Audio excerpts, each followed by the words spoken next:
Maallaqa addunyaa IMF akkaataa deeggarsa maallaqaa Itoophiyaaf taasisuu irratti aangawoota Itoophiyaa wajjin mariin torban lamaaf Finfinneetti geggeessan waliigaltee malee xumurame. Haa ta'u malee dhuma ji'a kanaa Waashingtanitti mariin jalqabame akka itti fufu IMF gabaaseera.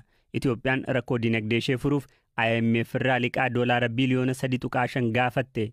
Ragaaleen akka agarsiisanitti duraanuu idaan doolaara biliyoona 28 ta'u Itoophiyaarra jira.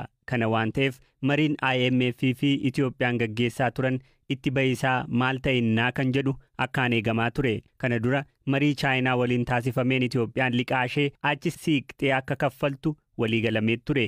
Kanaanis maallaqa amma idaaf kaffalamuu qabu doolaara biliyoona 1.5 qusachuu ishee bulchaan baankii biyyaalessaa miseensota paarlaamaaf himanii turani. Biyyoota lixaa maallaqa Itoophiyaaf liqeessan waliin waliigaluuf ammoo mariin IMF waliin taasifamu Itoophiyaaf murteessaadha. Baatii muddee keessa gareen liqeessitoota biyyoota badhaadhanii Paris Club jedhamu Itoophiyaan IMF waliin mari'attee yoo waliigalteerra geesse malee maallaqa duraan liqeeffatte hanga bara 2025tti turtee akka kanfaltu hin goonuu jedhanii ture. Itoophiyaan bara 2022 gara dhumaa yeroon liqaa itti mijeeffachuu qabdu jala darbee as sagantaa liqii IMF argachuu hin dandeenye. Dinagdeen biyyattii ammoo sababa qaala'insa jireenyaa, hanqina sharafa alaa fi liqaa kaffaluu dhabuutiin rakkoon mudachaa jira.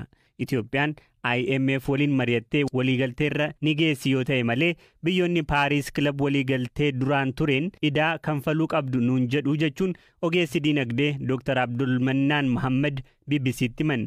Kana jechuun Itoophiyaan liqaa ishee achi siiqxee kanfaluuf waliigalteen IMF waliin taasistu akkaan ishee barbaachisaa jechuudha. Biyyoonni kun liqaa Itoophiyaarraa qaban yeroo itti kanfalamu yoo achi butan Itoophiyaaf aara galfiidha ka jedhan Dr. Abdul Mannaan dirqama waliigaluu qabdu jechuun isaanii immoo Itoophiyaa muddama keessa galchaa jedhu. Kun immoo mootummaa Itoophiyaaf mata boboodha. Sababni isaa idaa kaffaluuf maddi galii biyya keessaa fi sharafni alaa dirqama waan ta'eef. Gama kaaniin Itoophiyaan baatii muddee keessa kanfaltii dhala Yuuroboondii irra jiru kanfaluu dhabuun biyya Afrikaa sadaffaa liqaa kanfaluu dadhabde taateetti.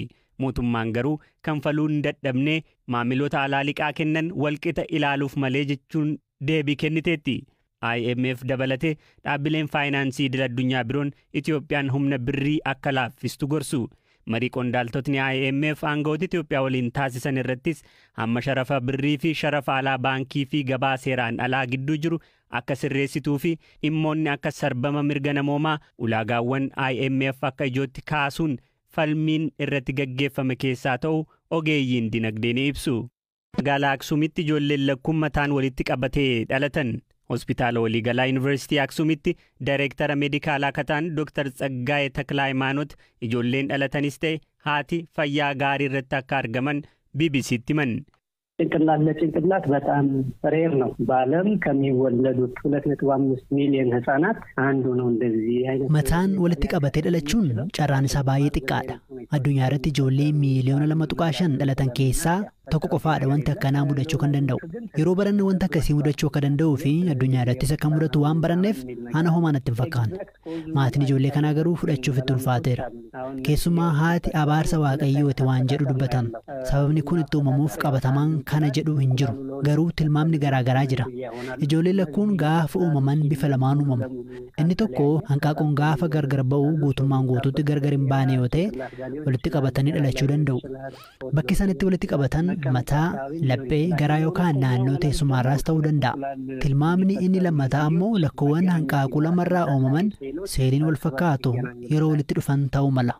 Ijoolleen kun mataan isaanii walitti qabatee dhalachuu isaaniin sammuu tokkoon yaadu carraan lubbuun jiraachuu isaanii hangami jennee Dr. Tsaggaayee gaafanneerra. ለማወቅ ተጨማሪ ምርመራዎች ያስፈልጉናል። አንድ ጭንቅላት ሊኖራቸው ይችላል።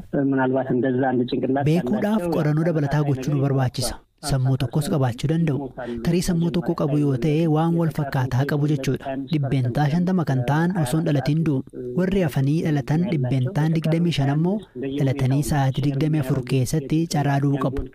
Dhibbeentaan 25 hafan ammoo jiraachuun isaanii haala garaagaraarratti hundaa'a. Kutaan sammuu hiddi dhiigaa waliin qooddatanii jiru taanaan gargar baasuudhaaf salphaa ta'a. Kanaaf carraa jiraachuu qabu. Wanti isaan waliin qooddatan waan hedduu yoo ta'e ammoo ulfaataa ta'a. Naannoo Tigraayitti sababa waraana waggaa 2 gaggeeffameen bu'uuraaleen fayyaa hedduun manca'uu isaaniin haadholiin ulfaa hordoffii fi wal'aansa isaaniif barbaachisu argataa hin turre. Kun ammoo rakkooleen walxaxoon akkanaa akka mudataniif sababa ta'uu malaa jedhu ogeessi fayyaa kun. ጦርነቱ ጋር ተያይዞ ያው የጤናው ሴክተር በጣም እጅግ ነው የተጎዳው የነበሩ ወራና ወልቀበቴ ሴክተር ፈያ ባየ ሚደበ ማሽኖኒ ቱራን ካን ፍደተመኒ ካን ሞመንጫኔሩ ፈከኛፍ ሆስፒታል ከኛ ከሰት ጆሌ ረኮ ኡማማ ገራገራ ቀበን ከን ደለተን ሄዱ አርግኔራ ረኮን አከና ከን ዶፉ ተኮፋ አንቀነኛ ተመዳለዋ ደቡራይ ከምብራሞ የሮ ወራና ዱካ አወን ገራገራ ከሳ ኬሚካልዋን ባህኒን ወልቀበተ ሰበበ ወራናን ቡራ Bu'uuraaleen fayyaa sababa miidhamaniif dursinee qorannoo gaggeessinee gargar baasuu waan hin dandeenyeef wantoonni akkanaa heddummataa jiru.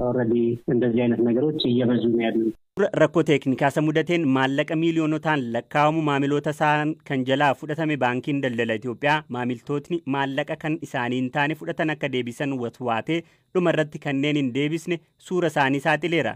Gochaan baankichaa seerawaadha moo seerawaa mitii ka jedhus ijoo dubbii ta'eera. Abukaatoo fi gorsaan seeraa obbo Taamiraat Kidaana Maariyaam bu'uura seeraa gocha kana gabaabsanii nutti himaniiru. ሕግ የሰውን ምስል ከሰውየው ፈቃድ ውጪ ማውጣት seera duratti hayyama nama sanaa malee suuraa isaa ifa baasuun maxxansuun dhorkamaadha. Seera siivilii yookaan fitaabeerii keewwata 28 gubbaatti suura baay'isuu fi maxxansuun dhorkamaadha. Garuu immoo gochaawwan addatti ilaalaman jiru. Maxxansuun haalli itti danda'amu ni jira. Fakkeenyaaf poolisii fi qaamoleen isaan ilaallatu suura nama barbaadamuu maxxansuu danda'u. Kan biraa immoo haqaa fi yookaan murtee seeraaf nama barbaadamuu yoo ta'edha. Kana gochuuf hayyama nama sanaa argachuun hin barbaachisu. Haalli kan biraan suurri maxxanfamuu itti danda'u nama gocha badaa isaatiin beekamu kan ilaallatu yoo ta'edha. Maamiltoota baankichaa sirna elektirooniksii waan heeyyameef maallaqa ofii qabaniin ol baafachuun deebisaa yeroo jedhaman deebisuu diduun nama hojii isaa badaan beekamu jedhu jalatti ilaaluun suura isaanii maxxansuun sirriidha kan jedhu gaaffeedha. Nama hojii badaasaan beekamu suuraa isaa hayyama malee maxxansuun danda'ama jechuun kana ni dabalata jennee yoo hiikkanne maxxansuun sirriidha yaada jedhutti dhufna. Warra gocha badaan uummata biratti beekaman malee warra kana hin dabalatu yaadni jedhus ka'uu danda'a. Kanaaf dhimmichi falmisiisaadha. Biyya Swiidinitti abukaatoo ogeessa seeraa akka ta'an obbo Lataa Jimaa Raamatu ammoo gochichi yakka kaaniin addatti bu'uurri itti ilaalamu natti mul'atu jechuun suura saaxiluun ni deeggaru. Poolisiin namoota yakka raawwatan nama kana hin barbaadaa jedhanii nama ajjeesanii dhokataniiran hanna raawwatanii shorkeessummaa keessa hirmataniiran suuraa isaanii baasee namoonni kunniin barbaadamoodha jechuudhaan garaagarummaa maal qaba laata jedhu tunaa dhufuuti beekna ammoo garaagarummaa namoota yakkaa shakkamanii kamiiniyyuu tokko miti jarri kunii eega maallaqni baankii baduun Kuruufdi ta'ee atleast mallaqa kana ammoo namoonni baasan namoonni mallaqni raggale kun yoo argamee jiraate fi namoonni kun akka deebisan baankiin beeksisa baasee beeksisan yoo hin deebisne namoonni kunniin shakkamoodha jedhee suuraa isaanii isaan illee amanamaa ta'anii lastii mallaqaan baankii waliin qabannee baankii qotii maaliif eeguuf dirqamaa kan jedhu ani rokkasitti hubaddee. Ammoo maamila ofii bifa akkanaatiin badii ofiitiif bifa akkanaan deebii kennuun yookaan adamsuun ofirratti hojjechuu akka ta'etti warri yaadan jiru gama sanaa wanti isin jettan jira. Taaneefi dhugaadha bizinees rileeshiniidha lamaan iyyuu walii amanamaan jiran jecha baankiinis namoonni miseensa baankii isaanillee duraallee mallaqa isaanii seera ala fudhatan yoo ta'e isaanis fedhii isaanii waan neenneef bizinees rileeshinii akkasuma guddaa akka itti gochuu danda'a bizineesii baankii to'achuu dadhabaniyyuu ani mallaqii akka isaatti fudhadhu amma jecha baankii fi to'ataan jira waan ta'e mallaqni baduu danda'a jedhee waan yaaduuf jecha lammata gaaf mallaqni badellee ammoo suuraa kee baasan yoo taate dhugaan achitti fayyadamuu dhabuu danda'a ammaan baankiin kana miidhamuu danda'a kana jechaan garuu baankiin namoota saamanii gaafachuu hin danda'an jechaa miti namoota saaman gaafachuu hin danda'a baankiin. Bakana daangaa naannolee Amaaraa fi Tigraay iddoolee naannolee lamaan kiyya jedhanii irratti wal dhabanitti dhibdeen irra deddeebiin ka'aa sagaleen dhukaasaas dhaga'amaa jira. Mootummaan federaalaa naannolee falmisiisootti bulchiinsa erga waraanni kaabaa eegalee ijaaraman diiguuf qabates dura dhaabbannaan isa mudachuu hin oolle. Dhimma wayita waraana uummata kutaalee lixa Tigraay keessaa buqqaan deebisuu fi riifarandamii gaggeessuus akkasuma muddama uumeera. Ofii dhimmi kun nageenya walitti bu'iinsa guddaa kan biraatti guddachuu danda'a. Furmaatni jiru maali? Dippiloomatiin UN duraanii obbo Baay'isaa Waaqoyyaa gaaffilee kanaaf deebii kennaniiru. Ani haalamma jiru alaa taa'een ilaala. Waanuma iddoo adda addaa dhagahamu kaasee waan jedhee haalli namatti deemaa jiru kun akkama deemutti gadeedha biyyaa fi tollinni kana dura ture waan inni sabarratti fide hundumatti argeera. Nama du'a namaa Ekonomiin biyya akkasii gadi baduu isaa maal kana hundumaa irraan margee deebi'ee iddoo badii sanatti immoo wal argina jedhanii gamana laalatanii walitti lallabuun kun wanta ta'u natti hin fakkaatu. Gaariis miti sabaafis eenyumaaf iyyuu. Kanaatiifituu xinnoo ishee tasgabbii argatanii taa'anii qawween utuu hin ta'in afaaniin haasa'anii murtoodhuma amma dhumaatti isaan deemsullee argachuu dadhabanii ammoo danda'ametti wal jaallachuun isaan irra hin jiru. Wal bukkee dhumatu wal jibbanillee wal bukkee jiraachuu danda'uudhaaf irratti dubbachuutu irra jira. Haala qabatamaa qaamolee lamaan naannolee lamaan gidduu jiruuni mootummaan barfateera furmaata gochuudhaaf dhimma kanaaf amantaa jedhu qabdu. Yeroo fudhachuun isaa'oo balaanii akka hammaatu qaawwa yookaan hayyama kennuu ta'ee isinitti mul'ata? Ani akkuma jedhu abaluu caalaa kana gochuu irra ture. Abaluutu kufee abaluutu waan waadaa galee jiru irra isheenee dubbachuudhaaf natti cima.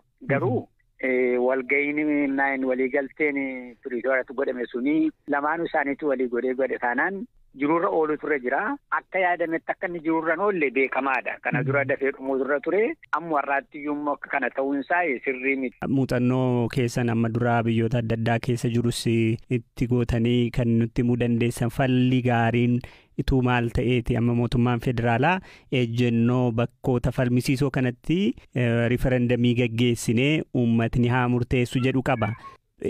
Isa sana naannoon Tigraay waggoota 30 naannoon bulchedha waan ta'eef fudhataman qabu waan jedhu kaasa. Isiniif riifarandamiin furmaata sirriidha? Kan isaan walii galan maa'inni akka seera biyya sanaatti konstituushinii biyya sanaatti murteessan irratti walii galanii booddee akka konstituushinii sanaatti murteessutu jira. Kuni garuu kun politikaal isteetmentiidha, liigaal isteetmentiidha. Dhugaan lafarra jiru garuu callumattee referendamiidhaan soluushinii finna dhugaadha. Referendam jechuun fedhii sabaati. Fedhii sabaa caalaa immoo waan kan biraan jiru biyya lafaarra. Waan sabni sun barbaade ta'utu irra jiraadha. Gaaffii guddaan jiru garuu saba isee jennu kun saba isa kami? Eenyu sabni kun? Saba irra achi keessa jiraatudha moo? Saba warra jiraachaa turedha moo? Waggaa 30 dura isa turedha moo? Isarra kee jirudha moo? Sabni kun eenyu kan referendamii kana keessatti qaama fudhatu jechuu qooda fudhatu kan jedhu kuni gaaffii guddaadha. Iddoo irratti wal lolan sana irratti sabni murteessu ammoo jedhamee referendamiitti geessamu kuni wanta laayyoo fakkaata karaa seeraatti ammoo laaltu garuu jiruurra oolchuudhaa fi saba san jiru sana eenyu sabni kun kan kana keessatti qooda fudhatee murteessu kan jiru dhaga'uudhaaf garuu biyyi lafaa qofaa miti. Biyyi lafaa baay'eedhuma rakkina guddaarra jira. Poolisaariyoo kun waggaa 50 ta'uuf jedha. Siiriyaa fi Israa'el gidduu yoo laalte akkasii